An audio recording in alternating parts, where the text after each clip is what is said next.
everybody, welcome to another YouTube short video, and today I am going to show you how to do multitasking in cooking. So I am boiling dal.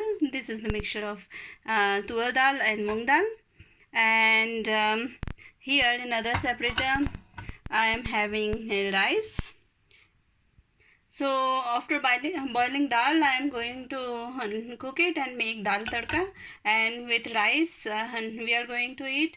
And since these rice are for my kids, they need to be overcooked, so that's why I don't mind them cooking in the pressure cooker.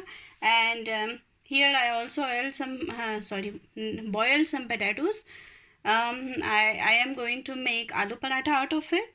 And then this pressure cooker have a lot of space, so I am going to put some mais kolban or maize.